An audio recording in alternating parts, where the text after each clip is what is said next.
A Knife at My Throat, Character Book 2, Unedited, Chapter 1.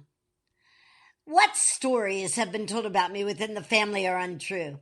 I don't think I really care, but family is supposed to be familiar. Bloodline, brothers, sisters, and closer than friends or strangers.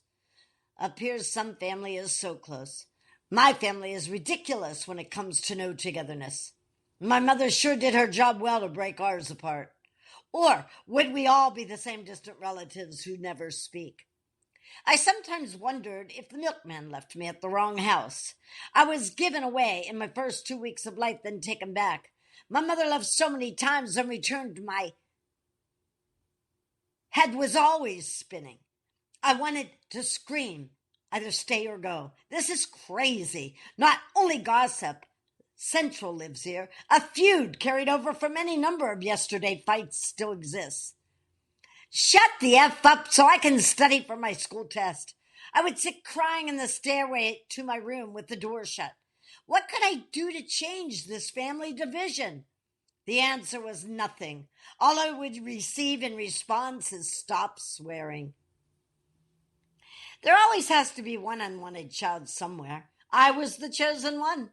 The first time I ran away, I climbed out of my window onto the porch roof, then jumped to the yard. I didn't know I could do that.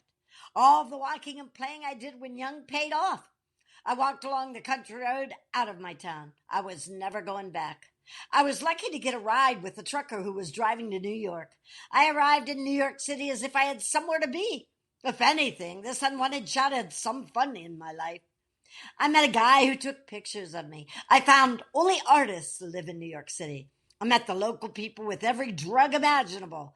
I indulged a bit. One trip, I worked in an Italian restaurant for a day or 1 week. I worked at home in a restaurant as well as other towns along my travels. I had many jobs in my life. But New York City was exactly as I imagined from the Hendrix Baez Beatle era. Hendrix was fun to talk with in the park. He said I could stay in his pad. Janis Joplin was a bit cold. I smoked a bit of weed in the park. This didn't mean anything because the air was coated with the aroma. I enjoyed a party at a Beatle management event. I got to meet all the members of the band. After my father sent airfare to return home, I never got to talk with the guys again. I was so scared to even remember the names. He would call friends. He even called when I was much older. One friend. My father would not give me the number that I'm aware of. I returned when I was playing guitar. I played in a club. I returned once to live, but the snow was not appetizing. I returned one other time. A street person reached into the broken window of my car to take a sweater. I started to chase her, then thought she must be cold. Let her go. I still haven't spoken with one of the guys. I wanted to apologize for not being allowed to talk to him. After my father died, I thought, I'll buy a guitar. I did anything and everything he would not allow me to do. When he was alive, I ran away to the local college. I figured if I wasn't allowed to go to college, I would go to the dorms and hang out. There was a lot of security at the dorms, but I still found my way through. I partied with some students. Well, at least I went to college. I partied a lot when I lived at home. This was the life I found more pleasing than home.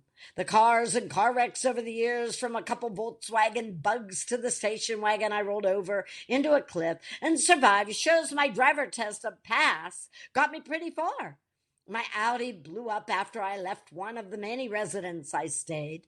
I had an old beat-up blue something or other I tried to drive to Canada. It was cold then. I was not allowed to pass through.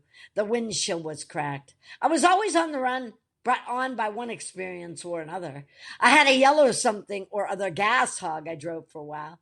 This one was hit in the rear. I was headed for the overpass cement wall when another car came along to push me into the median lane.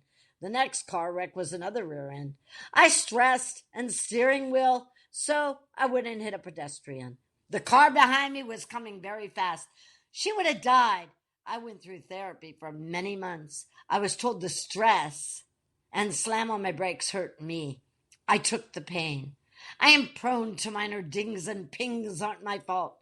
A few cars have been passed along without damage, but where would I have been had a mother who cared about me? Where would I be now?